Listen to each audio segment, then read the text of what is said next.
Now, there is a healthy image of cereal bars, but it is all a myth. That's according to Consumer Group Which. Their survey found that Nutri-Grain 11s contain nearly 4 teaspoons of sugar, more than you'll find in one of those small cans of cola. Twice the amount of sugar in a Krispy Kreme donut. Doesn't look at the fat, though, does it? Monster Puff cereal bars contain more than 2 teaspoons of sugar, double that in a chocolate digestive biscuit. Let's talk to nutritionist Nicole Berberian. Good to see you this morning.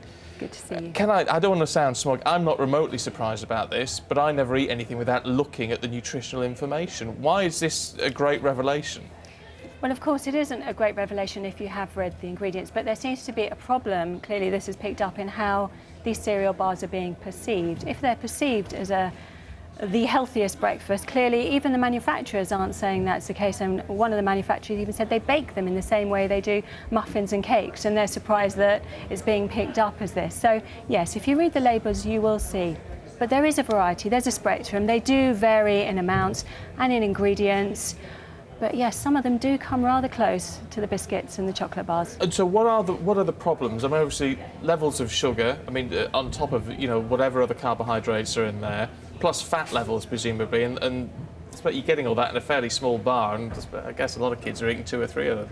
Yeah, it's the levels of fat and sugar that are being picked up in this report. But again, you need to think about where you're using them. If you're using them in the same way you would do a treat food, these are absolutely fine.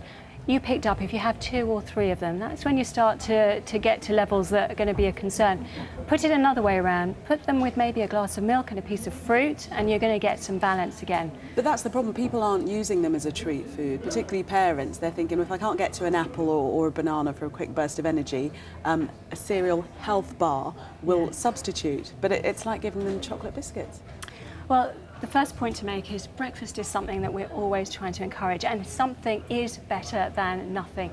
I'm not saying this is the best one to have, but the point about breakfast is we've seen that children do better when they have a breakfast, and even adults found that those that miss breakfast tend to eat more, blood cholesterol levels, blood sugar levels.